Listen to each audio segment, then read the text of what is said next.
तो यहाँ पे हम जो है आज की क्लास में हम जो यूजीसी नेट का जो 6 मार्च 2023 को कंडक्ट किया गया था, उसके रिज़ल्ट का एनालिसिस कर रहे हैं। और यहाँ पे हम जैसा कि देख रहे हैं एज़ यूजुअल जो है जो कट ऑफ हमेशा जो है हाई ही रहता है पॉलिटिकल साइंस का।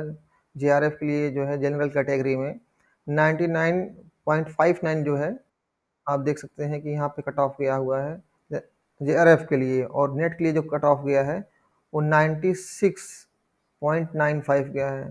तो इस तरह से आप देखते हैं कि जो है कट ऑफ काफ़ी हाई गया है, और ये कट ऑफ इसलिए हाई है कि आप इस एग्ज़ाम में जो है कंपटीशन का लेवल बहुत ही टफ मतलब हाई है। इस वजह से कि ऑलरेडी जो लोग कई बार नेट क्वालिफाई कर चुके हैं वो जेआरएफ के लिए कम्पीट करते हैं, तो उनके पास अपना खुद का एक अनुभव है, एक तजुर्बा है, उनके पास में एक्सपीरियंस है, और इसी वजह से आप जो है देखते हैं कट ऑफ जो है हाई है। और एक चीज़ मैं यहाँ पे और ऐड ऑन करना चाहूँगा, अगर आप बात करें इसकी, यहाँ पे कैमरा विजिबल होना चाहिए। All right.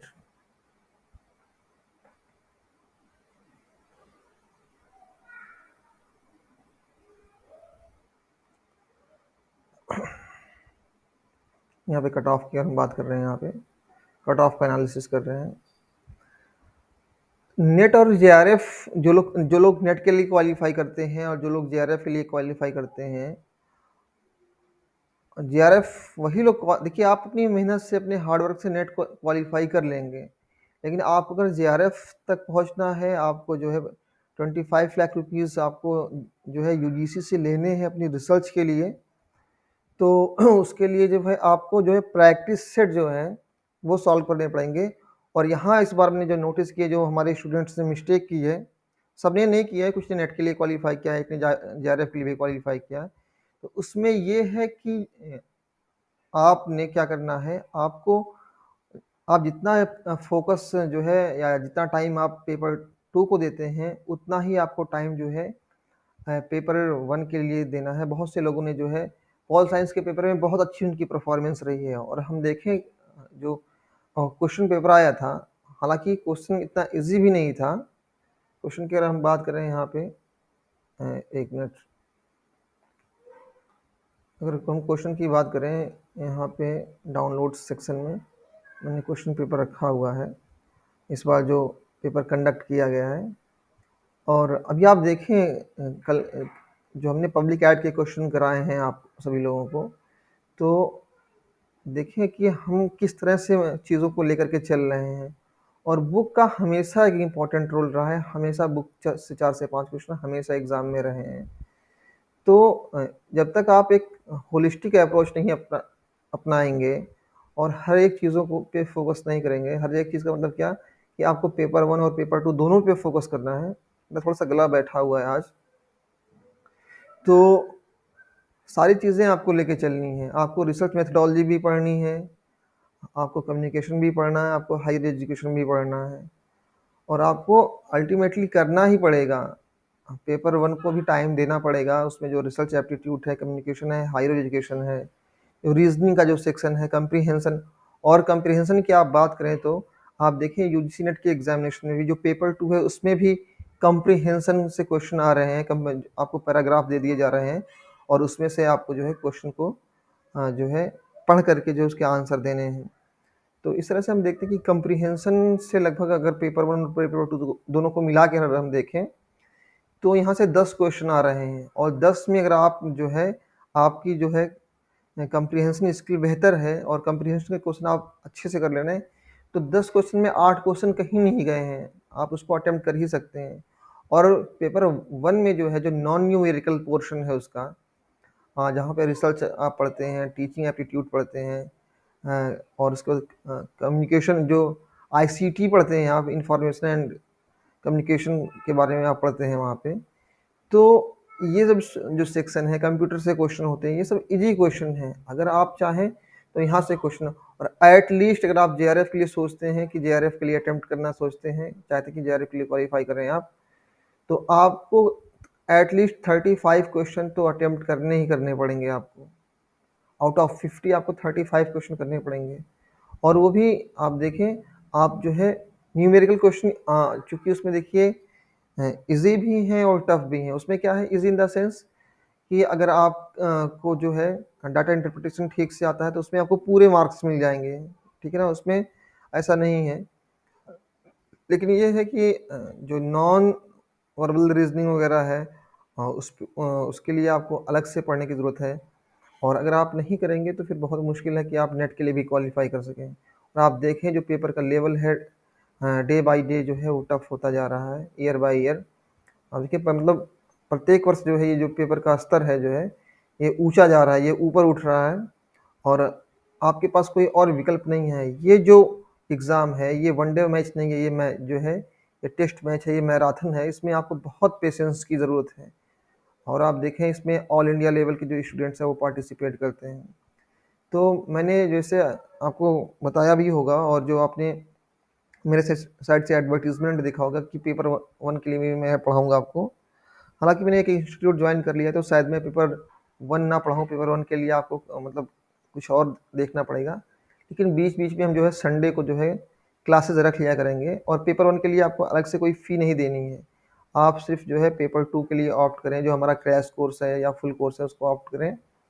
मैं एज ए सब्जेक्ट जो है आपको पेपर 2 नहीं पढ़ा रहा हूँ, लेकिन हाँ हम जो है रिसर्च के जो क्वेश्चन हैं उसको हम डिस्कस करेंगे।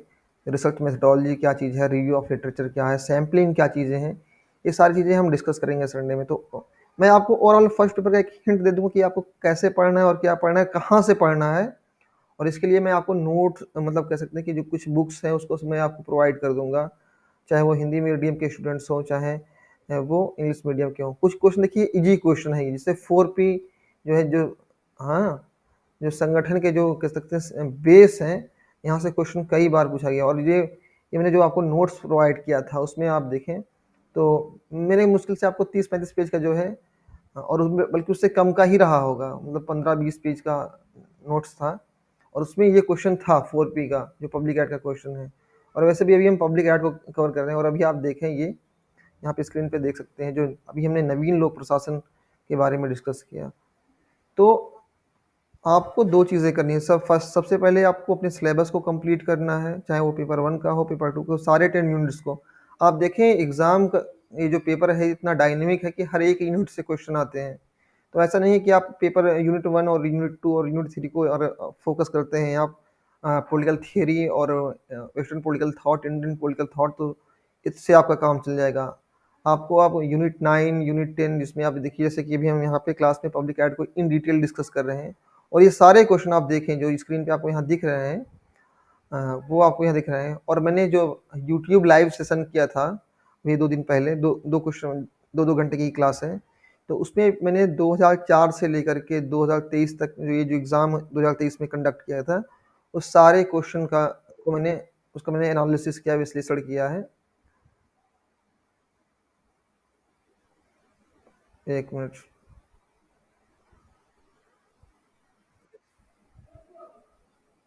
हाँ, माइदुल कुछ आप कह रहे हैं, बताएँ?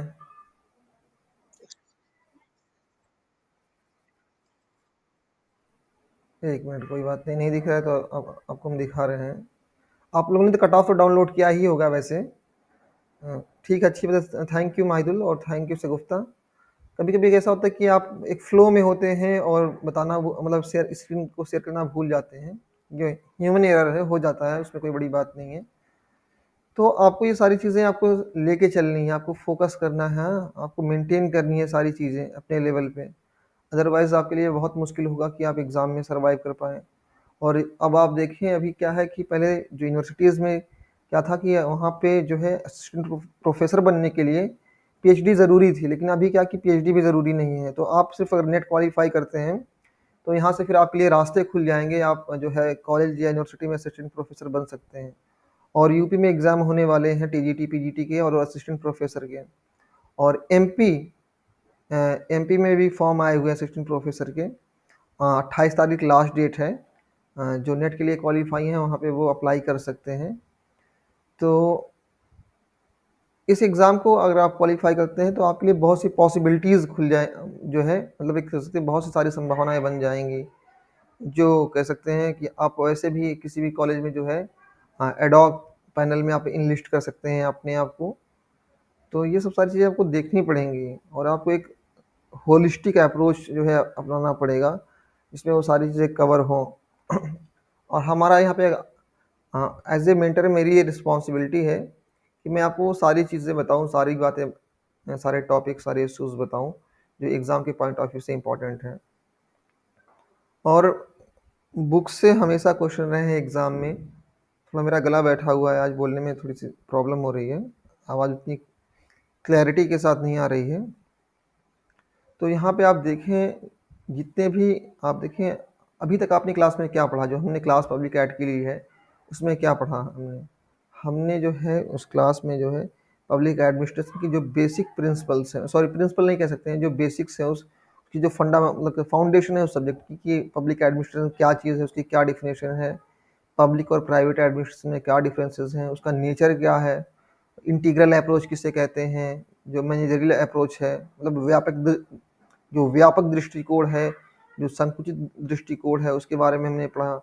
हमने पोस्ट कोर के बारे में पढ़ा, और जो है जो सब्जेक्ट मैटर व्यू है लेविस मेरियम का, उसको भी हमने पढ़ा। फिर आप देखें, हमने जो है पिछली क्लास में जो है जो नवीन लोक प्रशासन है, जिसमें बहुत सारी वहाँ से आपने देखा नवीन लोक प्रशासन से जितने भी क्वेश्चन आए हुए हैं 2004 से लेकर के 2023 तक के बीच में, उन सारे क्वेश्चन का हमने एनालिसिस किया। और आपको यहाँ पे मैं कुछ चीज़ें और ऐड ऑन करना चाहूँगा कि अभी पेपर 2 में जो हम पब्लिक एड पढ़ रहे हैं, तो पब्लिक एड के जो चैप्टर 1 है वो वैसे तो कुछ ही पॉइंट्स उसमें, जो सिलेबस आप देखेंगे, अगर जो नेट का जो सिलेबस है उसको आप देखेंगे, सिलेबस की अगर हम बात करें, हम इस क्लास को जो है सिलेबस के अकॉर्डिंग ही लेकर के चल रहे हैं। ये नहीं कि हम जो है क्लास को जो है रैंडम लेके चल रहे हैं, बीच में कोई पॉइंट्स, किसी पॉइंट को पिक कर रहे हैं जो पढ़ाने में इजी हो, आसान हो, और जो उसको छोड़ रहे हैं जो मुश्किल हो। ऐसा नहीं है, बल्कि हम हर एक टॉपिक को जो है सिलेबस के अकॉर्डिंग लेके चल रहे हैं और उसको यहाँ पे कवर कर रहे हैं। तो आपने देखा, अगर सिलेबस की अगर हम बात करें, तो यह हम यहाँ पे यूनिट 9 और यूनिट 10 कवर कर रहे हैं।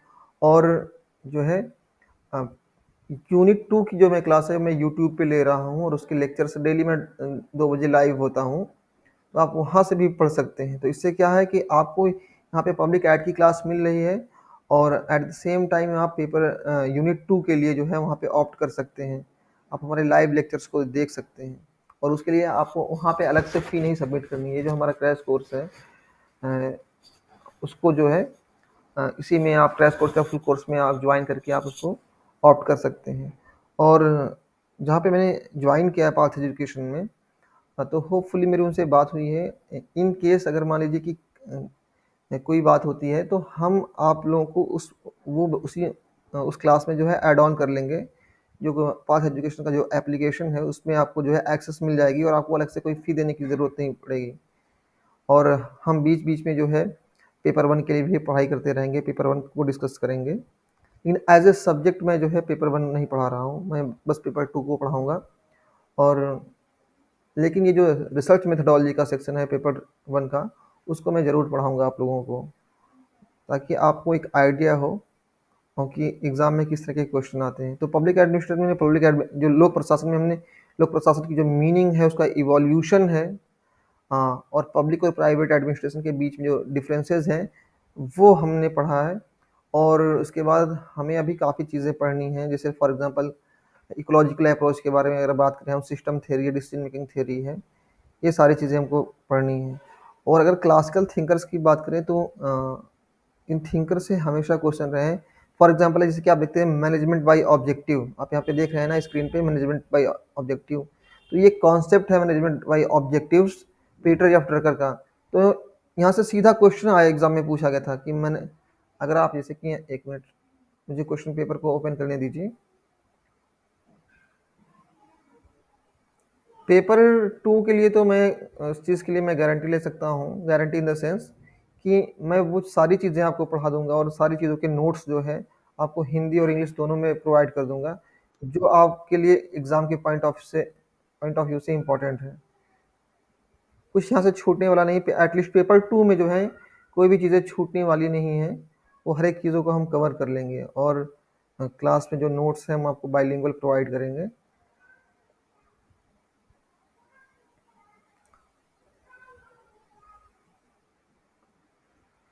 और फॉर्म जो है यूजीसी नेट एग्जामिनेशन के लिए जो जून में एग्ज़ाम कंडक्ट किया जाएगा, उसके लिए जो है एप्लीकेशन फॉर्म जो है बहुत जल्द ही आ जाएंगे।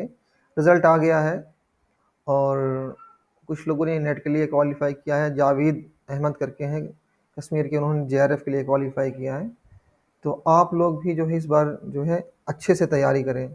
अगले 3 महीने जो है आप डेडिकेटेड होकर के जो है इस एग्ज़ाम में लगें और इस तरह से पढ़ें कि जो है आपका ये जो एग्ज़ाम है ये क्लियर हो जाए, इसमें कुछ कोई चीज़ें बाकी ना रह जाएँ। और पेपर 2 में अगर आपको कहीं से कोई दिक्कत आती है किसी भी यूनिट से, तो उसके लिए मैं यहाँ पे हूँ। आपको 24/7 जो भी एकेडमिक हेल्प चाहिए, आप मुझे मेरे व्हाट्सएप नंबर पे जो है वहाँ पे जो है आप मुझे मैसेज करिए। और अगर बहुत ज़रूरी है तो फ़ोन पे भी बात आप कर सकते हैं। और इसके बाद क्या है कि आप सारे आपको जो है आपकी जो भी कुछ प्रॉब्लम है, क्वेरीज़ हैं, उसका आपको जो है सॉल्यूशन प्रोवाइड किया जाएगा।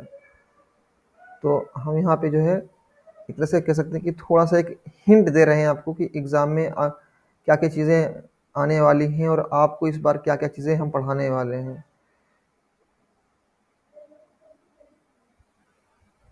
एक्चुअली ये जो डॉक्यूमेंट है, क्वेश्चन बैंक वाला, ये काफ़ी बड़ा डॉक्यूमेंट है। काफ़ी बड़ा इन द सेंस कि इसको जो है ओपन करना भी अपने आप में एक चैलेंज होता है। काफ़ी बड़ा डॉक्यूमेंट है एक्चुअली ये, 670 पे पेज के आसपास का ये डॉक्यूमेंट है। तो इस डॉक्यूमेंट में जो है हम चीज़ों को कवर करने वाले हैं। और यहाँ देखिए, एक मिनट, ये cursor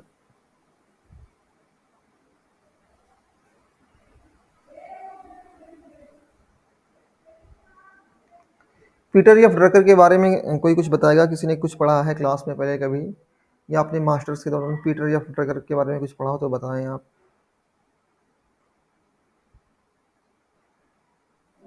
anyone in the class? आज की क्लास थोड़ी स्लो है। स्लो इन द सेंस कि आज की क्लास में हम बहुत ज़्यादा कुछ नया नहीं पढ़ने वाले हैं, बल्कि हम एक बार फिर से जो है चीज़ों का इवैल्यूएशन करने वाले हैं, उसका एक क्रिटिकल एनालिसिस करने वाले हैं कि जो मिस्टेक हमसे पहले हुई हैं वो मिस्टेक अब नहीं होनी है। हमें जो है हर एक यूनिट को जो है प्रॉपर टाइम देना है, उस पर फोकस करना है, ताकि जो है हम इस बार ये जो पेपर आने वाला एग्ज़ाम होने वाला है उसको हम क्वालिफाई कर सकें। ठीक है ना? और आप हमारे साथ बने रहें, आपको जो है कंप्लीट कह सकते हैं गाइडेंस यहाँ पे प्रोवाइड किया जाएगा। और जैसे कि आप यहाँ सिलेबस देख रहे हैं, सिलेबस में जो है आपको अब अ, आगे की क्लास में हम जो है अप्रोचेस जो हैं, जैसे सिस्टम थ्योरी है, decision making theory, ecological approach है फ्रेडरिक्स का, उसको हम डिस्कस करेंगे। उसके बाद आप देखें जो एडमिनिस्ट्रेटिव थ्योरीज हैं, जैसे साइंटिफिक मैनेजमेंट का की जो थ्योरी है, वैज्ञानिक प्रबंध की जो थ्योरी है, रैशनल चॉइस थ्योरी है, न्यू पब्लिक एडमिनिस्ट्रेशन को तो हमने आपको पढ़ा दिया है। इसके बाद जो एडवर्ड वीडनर का जो डेवलपमेंट एडमिनिस्ट्रेशन का कॉन्सेप्ट है, या फिर फ्रेडरिक्स का जो है कंपैरेटिव पॉलिटिक्स का जो कॉन्सेप्ट है, और फिर एनपीएम न्यू पब्लिक मैनेजमेंट का जो कॉन्सेप्ट है, ये सारे कॉन्सेप्ट को जो है नवीन लोक प्रशासन हो या नवीन लोक प्रबंधन हो, ये सारी चीज़ों को हम आगे की क्लास में कवर करने वाले हैं।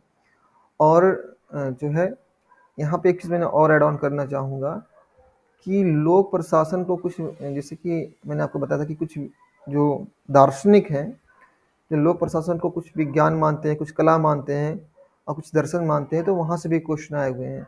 तो एक सेशन हम रखेंगे स्पेशल, उसमें ये सारे जो टॉपिक हैं कि कुछ जो थिंकर्स हैं जो पब्लिक एडमिनिस्ट्रेशन को साइंस मानते हैं, कुछ जो आर्ट मानते हैं, और कुछ जो है दोनों मानते हैं, और फिर पब्लिक एडमिनिस्ट्रेशन को, जैसे कि मार्सिलियो डिमॉक जो है उसको एक दर्शन के तौर पे, एक फिलॉसफी के तौर पे देखते हैं, वहाँ से क्वेश्चन आए हुए हैं।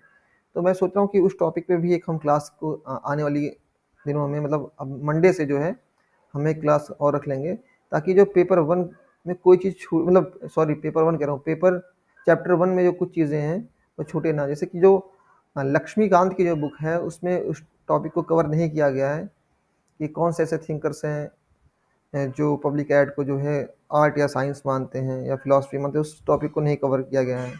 तो मैं अभी जो है जो लक्ष्मीकांत के अलावा जो बुक्स हैं, जैसे कि एग्ज़ाम के पॉइंट ऑफ व्यू से जो बुक है, एस.सी. सिंगल की भी बुक है, अवस्थी एंड महेश्वरी की तो बहुत अच्छी बुक है। हाँ, और उसके अलावा डीयू के प्रोफ़ेसर्स हैं, उनकी जो बुकें हैं, तो उनको हम देखेंगे, ठीक है ना? और वहाँ से उस टॉपिक को कवर कर लेंगे, ताकि जो है, जो चैप्टर 1 है वो उसकी जो स्टडी है होलिस्टिक हो जाए, वहाँ से कोई क्वेश्चन या कोई टॉपिक छूटे ना।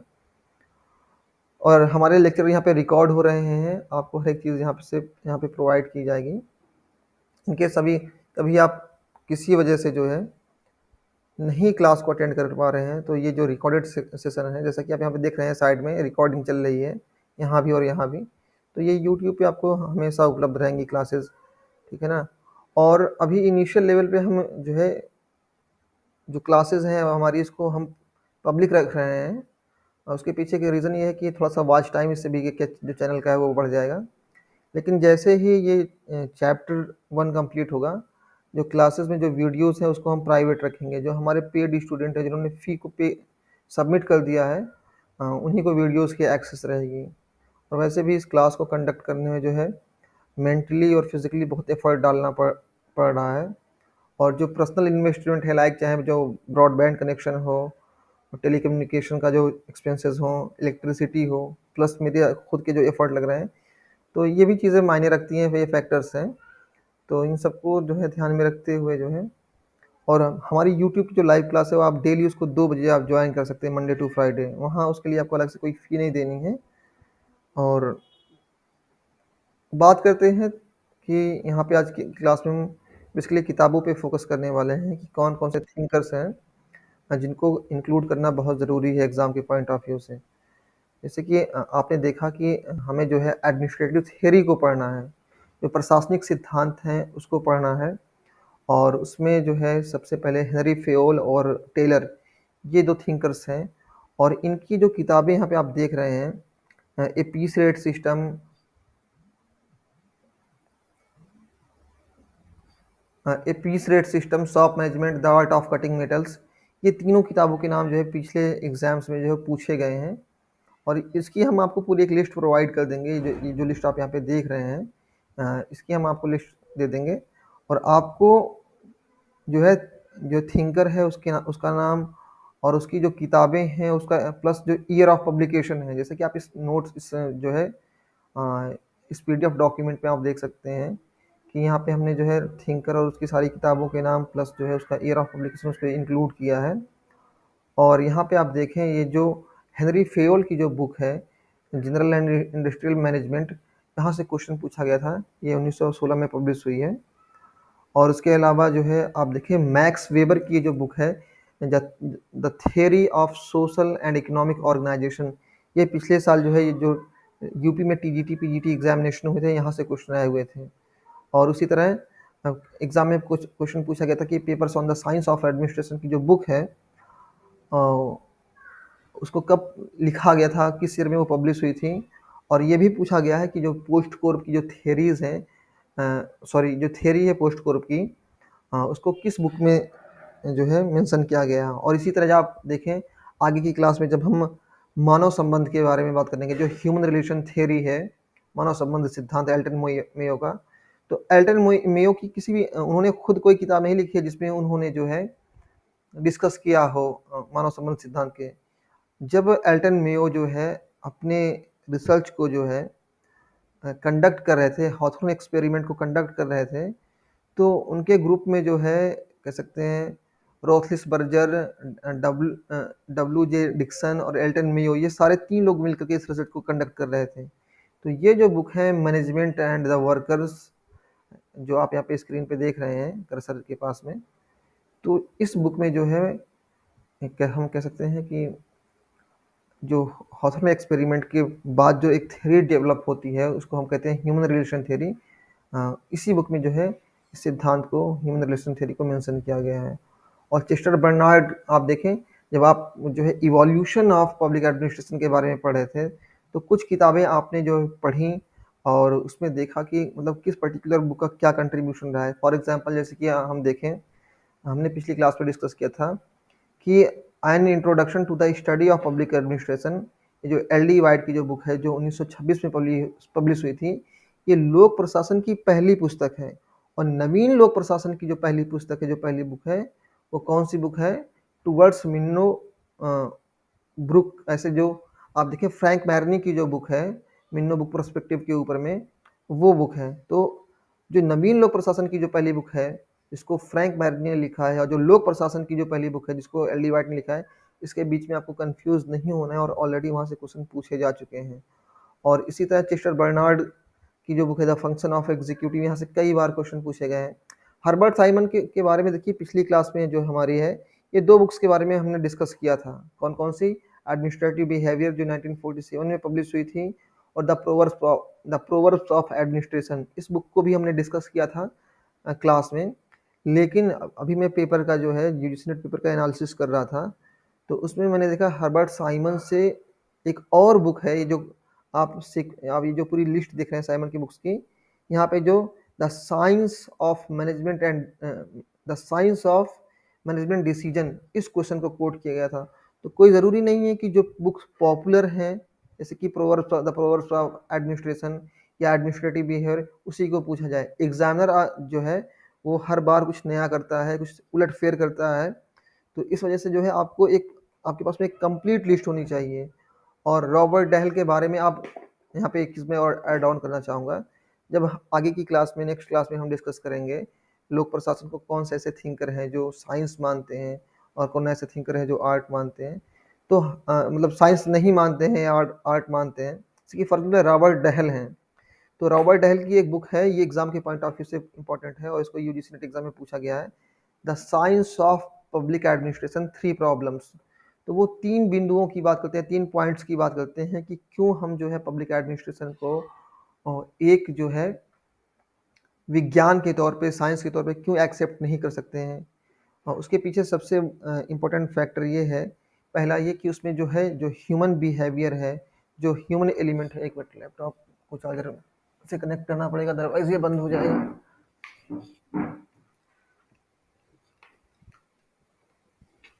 कभी कभी क्लास के फ्लो में जो है ना।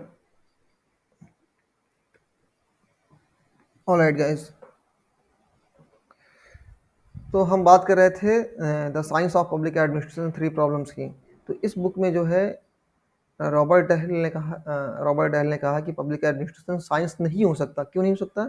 क्योंकि उसमें हम देखें, यहाँ पे क्या है कि जो ह्यूमन बिहेवियर है, जो इसके सेंटर में कौन है? ह्यूमन बीइंग्स हैं, और उनकी जो हम देखते हैं कि उनका जो बिहेवियर है वो डायनेमिक है।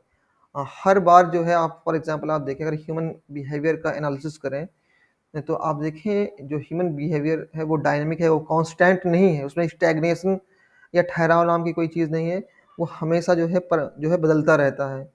मतलब वो अपने आप में डायनेमिक है। आप कुछ प्रिडिक्शन नहीं करते हैं कि हमेशा, फॉर एग्जांपल जी आप वोटिंग पैटर्न को देख लें, ठीक है, या पब्लिक पॉलिसीज़ को आप देख लें।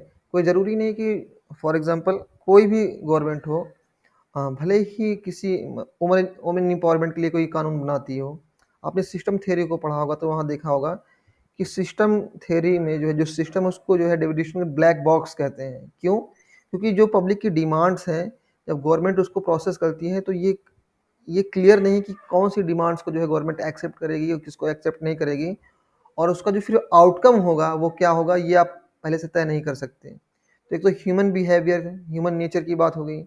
दूसरा जो है, हर एक कंट्री का जो इन्वायरमेंट है वो कंट्री वाइज अलग होता है।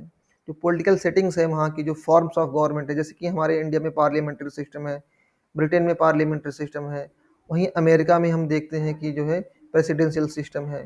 फिर देखिए हमारे वहाँ पे जो है फेडरल गवर्नमेंट है एक तरह से। अब फ्रांस की बार हम बात करें या फिर इंग्लैंड की बात करें, तो यहाँ पे एकात्मक यानी यूनिटरी गवर्नमेंट है।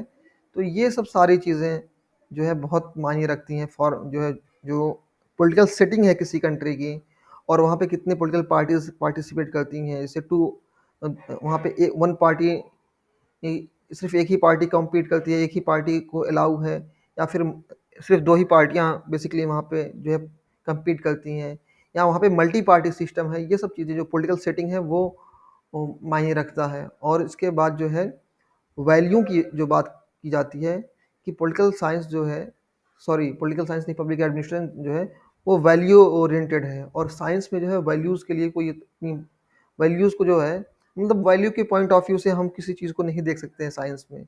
हमें उसको देखने के लिए जो है बिल्कुल साइंटिफिक अप्रोच चाहिए। 2+2 मतलब हम जब भी किसी थ्योरी को इम्प्लीमेंट करें, चाहे किसी भी फॉर्म ऑफ गवर्नमेंट को या किसी भी पॉलिसी को इम्प्लीमेंट करें, चाहे वो अमेरिका में करें या ब्रिटेन में करें या इंडिया में करें, तो एक ही जैसा आउटपुट आना चाहिए, और जो कि पॉसिबल नहीं है। क्यों? क्योंकि वहाँ की जो पॉलिटिकल सेटिंग है वो बहुत ही डिफरेंट है। इसी तरह अब्राहम मास्लो के अगर बारे में हम बात करें, तो अब्राहम मास्लो की जो हायरार्की ऑफ नीड्स है, जो एक हायरार्की वो बनाते हैं, जो आवश्यकताओं का एक कह सकते हैं कि एक क्रम बनाते हैं, वो एक श्रेणी बनाते हैं, श्रृंखला बनाते हैं। तो वहाँ से कई बार क्वेश्चन पूछा गया है कि उसमें आप देखें कि वो 5 तरह की नीड्स की बात करते हैं। जैसे एक हमारी जो फिजियोलॉजिकल नीड है, फिर सिक्योरिटी नीड है, हाँ, और अंत में जो है जो सेल्फ रियलाइजेशन की। तो ये 5 जो उनकी जो ह्यूमन नीड्स हैं, उनका जो ये थ्योरी ऑफ मोटिवेशन है, उसमें हायरार्की की जो बात करते हैं, तो सारी हायरार्कीज़ का जो ऑर्डर है उसको जो है याद करना ज़रूरी है। और यहाँ पे आप देखें जो उनकी बुक है, a dynamic theory of human motivation, यहाँ से क्वेश्चन पूछे गए हैं। मोटिवेशन एंड पर्सनैलिटी, यहाँ से भी क्वेश्चन आए हुए हैं। तो ये ओवरऑल होलिस्टिक हम अप्रोच है। और यहाँ पे आप देखिए the human side of enterprise McGregor. मैं इन चीज़ों को क्यों बता रहा हूँ? क्योंकि आगे की क्लास में हम हर एक थिंकर को जो है यहाँ पे यूनिट वाइज पढ़ने वाले हैं, या मतलब थिंकर वाइज पढ़ने वाले हैं।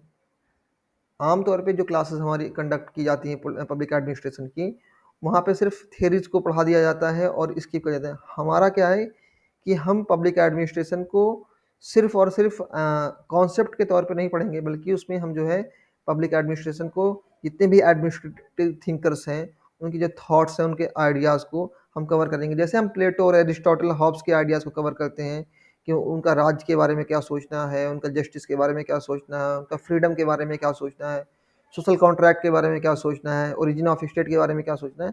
तो हर एक पहलू पे उनके राजनीतिक चिंतन, उनके एडमिनिस्ट्रेटिव थिंकिंग में, उनके प्रशासनिक चिंतन में जो जो बातें की गई हैं, जो जो कॉन्सेप्ट उन्होंने डिस्कस किया है, उसको हम यहाँ पे कवर करने वाले हैं। और इसके बाद यहाँ पे आप देखें फ्रेडरिक्स से अगर हम बात करें, फ्रेडरिक्स को जब आप पढ़ेंगे, तो फ्रेडरिक्स को आप जो है इकोलॉजिकल अप्रोच जो है, जैसे कि आप यहाँ पे सिलेबस में देख सकते हैं। सिलेबस में यहाँ पे आप देखें इकोलॉजिकल जो अप्रोच है, यहाँ पे पीटर एफ ड्रकर को आप पढ़ेंगे। उसके बाद जो स्ट्रक्चरल फंक्शनल एनालिसिस है, वहाँ पे भी आप जो है फ्रेडरिक्स को पढ़ेंगे। और एट द सेम टाइम आप जब कंपैरेटिव पब्लिक एडमिनिस्ट्रेशन की बात करेंगे, तो वहाँ पे भी आपका सामना जो है फ्रेडरिक्स से होगा। तो हर्बर्ट साइमन के बाद अगर मैं किसी थिंकर को इम्पोर्टेंट मानता हूँ, जहाँ से क्वेश्चन बार बार पूछेगा एग्जाम में, तो वो फ्रेडरिक्स है, जहाँ पे उसमें उनका इकोलॉजिकल अप्रोच है, कंपैरेटिव पब्लिक एड का जो कॉन्सेप्ट है, यहाँ से क्वेश्चन बार बार पूछे गए हैं एग्जाम में। ठीक है, तो इनकी जो बुक्स हैं उनको जरा सा आप देखें, यहाँ से क्वेश्चन पूछे गए हैं। एक मिनट। रिक्स का ये तो देखो, द इकोलॉजी ऑफ एडमिनिस्ट्रेशन, यहाँ से तो क्वेश्चन आए ही हुए हैं। ये जो बुक है, administration in developing countries, theory of prismatic society, यहाँ से क्वेश्चन पूछे गए हैं। तो कभी कभी इस बुक में जो इससे मैं आपको पहले भी बताया कि बुक से जो क्वेश्चन आते हैं वो इस तरह से आते हैं कि author of book, year of publication, और जो उसमें कॉन्सेप्ट डिस्कस किए गए हैं। अब हम आगे की क्लास में जो है जब विकास प्रशासन के बारे में पढ़ेंगे, जब हम जो है इकोलॉजिकल अप्रोच के बारे में पढ़ेंगे और कंपैरेटिव पब्लिक एड के बारे में पढ़ेंगे, तो वहाँ इन चीज़ों को हम इन डिटेल डिस्कस करने वाले हैं। हम यहाँ पे आपको हिंट्स दे रहे हैं और आपको ये लिस्ट आज ही हम प्रोवाइड कर देंगे। इससे आपको क्या होगा, देखिए ये चीज़ें ये आपको डेली एक बार क्या करना है, इसका आप एक प्रिंट आउट ले लीजिए, जो भी 4-5 पेज होंगे उसको अपने टेबल पे, जो रीडिंग टेबल है आपका, स्टडी टेबल, उस पर रखिए आप। और ये चीज़ें आपको एक दिन में याद नहीं होने वाली, इसको आपको गो थ्रू करना है डेली। आप जब भी पढ़ने के लिए बैठे पब्लिक एड, एक सरसरी नज़र से आप देख लें। आप डेली जब उसको देखेंगे तो चीज़ें आपके नॉलेज, आपकी प्रैक्टिस में रहेंगी, और फिर ऑटोमेटिकली आपको जो है जो ईयर ऑफ पब्लिकेशन है वो याद होने लगेगा। तो ये अब आप ऐसे आप सोचें कि सारे डेटा, फैक्ट एंड फिगर आप एक बार में मेमोराइज कर लें, तो ये पॉसिबल नहीं है। और यहाँ पे जो फ्रंटियर्स ऑफ डेवलपमेंट है, ये जो बुक है, हालांकि 2 किताबें जो इनकी, the ecology of public administration, administration in developing countries, ये जो है इम्पोर्टेंट बुक है, लेकिन जो रिसेंटली जो एग्ज़ाम में क्वेश्चन पूछा गया था वो फ्रंटियर्स ऑफ डेवलपमेंट एडमिनिस्ट्रेशन से पूछा गया था। तो ऐसा नहीं है कि सिर्फ और सिर्फ जो है इकोलॉजिकल अप्रोच और जो है कंपैरेटिव पब्लिक एडमिनिस्ट्रेशन में आप फ्रेडरिक्स को पढ़ेंगे। कुछ हद तक जो है, कुछ हद तक क्या मतलब, हम फ्रेडरिक्स को भी जो है विकास प्रशासन यानी डेवलपमेंट एडमिनिस्ट्रेशन के एक थिंकर के तौर पे, एक कह सकते हैं कि इस्टेब्लिश्ड थिंकर के तौर पे हम देखते हैं उनको।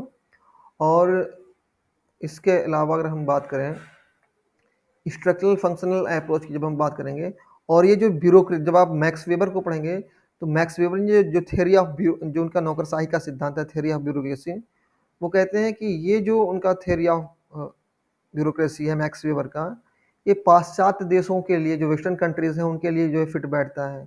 अगर उनके मॉडल को, जैसे कि आप देखें मैक्स वेबर से भी काफ़ी क्वेश्चन एग्जाम में होते हैं, जैसे कि उनका जो प्रिज्मेट सॉरी जो ट्रेडिशनल और कह सकते हैं कि लीगल और रेशनल जो टाइप ऑफ वो ब्यूरोक्रेसी की बात करते हैं वो, और करिज्मेटिक ब्यूरोक्रेसी की बात करते हैं, अथॉरिटी की बात, जैसे वो तीन तरह की अथॉरिटी की बात करते हैं। एक तो ट्रेडिशनल अथॉरिटी की बात करते हैं वो, दूसरा करिज्मेटिक मतलब करिश्माई, पारंपरिक करिश्माई, और लीगल एंड रेशनल मतलब विधिक और तार्किक, इसमें वो विधिक और तार्किक को सबसे ज़्यादा इंपॉर्टेंस देते हैं।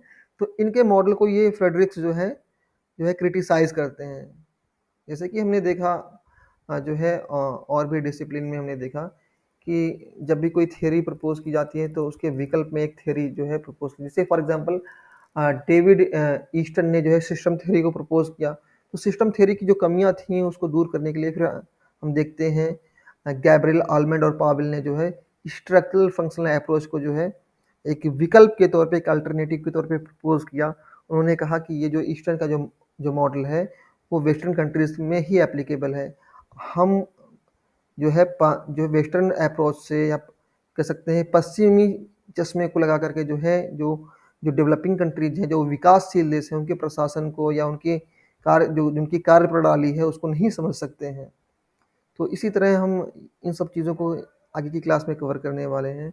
और फ्रैंक मैरनी के तो बारे में हमने आपको पहले बताया पिछली क्लास में। ड्वाइट वाल्डो की ये जो बुक है, इसे ड्वाइट वाल्डो के बारे में हमने कौन सी बुक पढ़ी थी, the ideas and issues in public administration. क्योंकि उनकी ये जो बुक है द एडमिनिस्ट्रेटिव स्टेट, यहाँ से क्वेश्चन एग्जाम में पूछे गए हैं।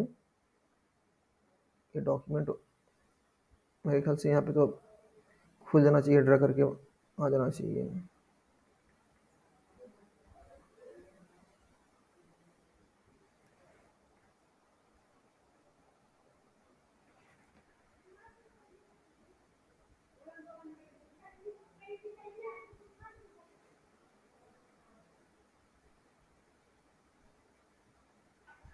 आप देखें यहाँ से, जैसा कि अभी हम पीटर एफ ड्रकर के बारे में पढ़ रहे थे और हमने सिलेबस को देखा, मैनेजमेंट बाय ऑब्जेक्टिव्स। तो आप यहाँ पे देखें एक क्वेश्चन तो आपने यहीं से बना लिया, एक क्वेश्चन यूजीसी नेट एग्जाम में आए हुए एक क्वेश्चन को, management by objective Peter F Drucker का कॉन्सेप्ट है।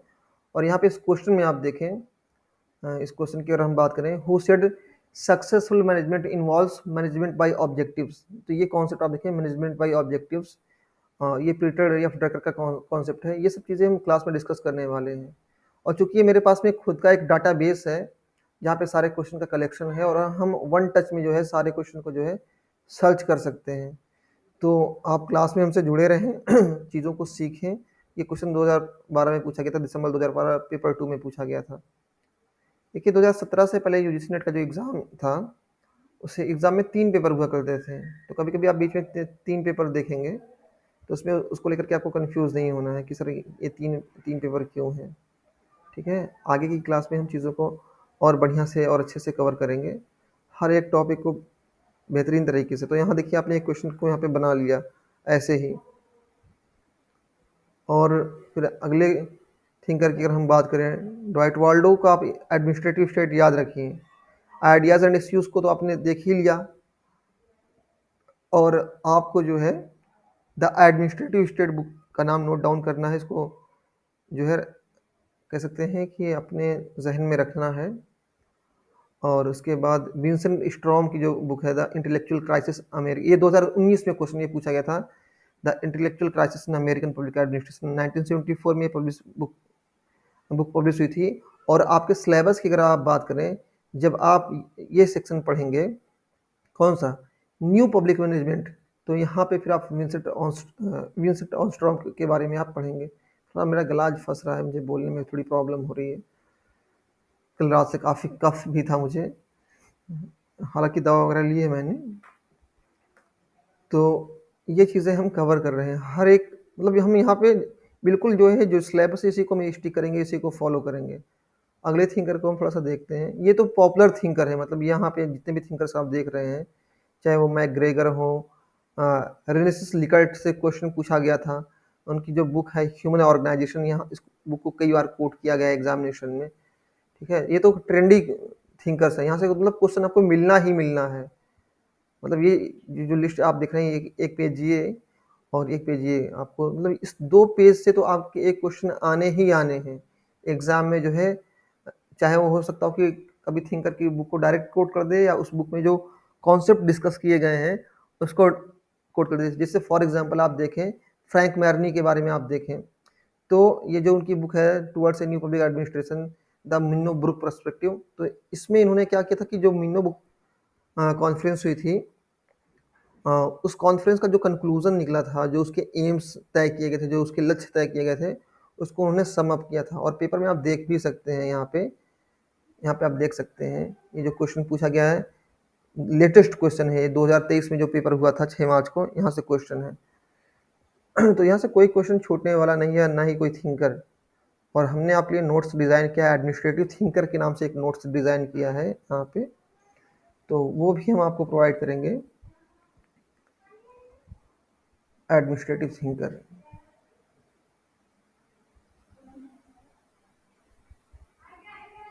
यहाँ पे जैसा कि आप, क्या ये चीज़ें आपको दिख रही हैं guys, is it visible? Yes, sir. हाँ, तो यहाँ पे हमने जो है पब्लिक एडमिनिस्ट्रेशन को 2 तरीके से नोट्स बनाए हैं, एक तो कॉन्सेप्ट वाइज और एक ये थिंकर वाइज। यहाँ पे आप सारे थिंकर्स को जो है, चाहे वो कौटिल्य हो, चाहे वो हेनरी फेयोल हो, चाहे वो टेलर हो, जितने भी थिंकर्स हैं, जैसे कौटिल्य को आप यहाँ पे देख सकते हैं, कौटिल्य के अलावा और जितने भी थिंकर्स हैं जो आपके सिलेबस का हिस्सा है। वुड्रो विल्सन से शुरुआत करते हैं, आप जानते हैं 1887 से जो है पब्लिक एडमिनिस्ट्रेशन की शुरुआत होती है।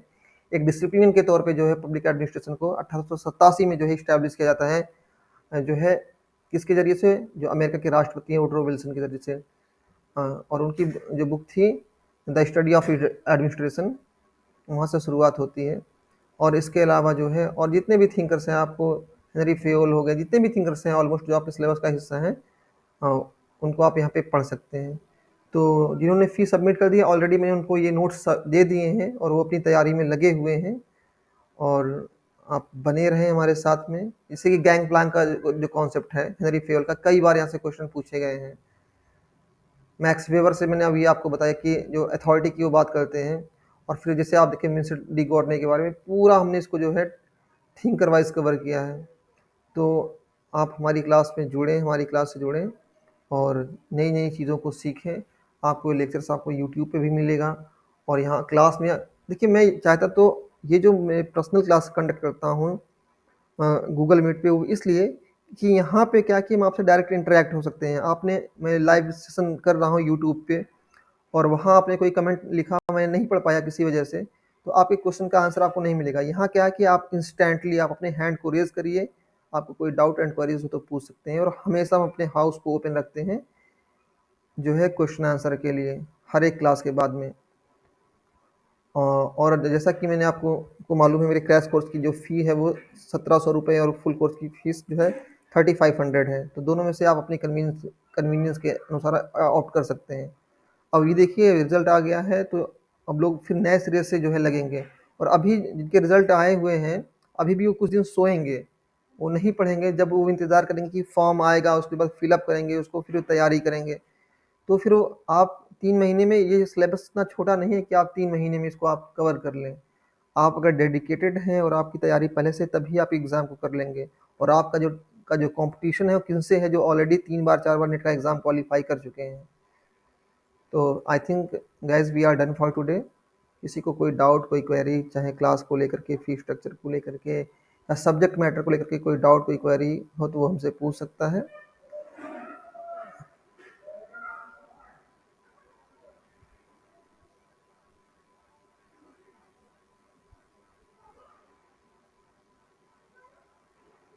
Guys, any question?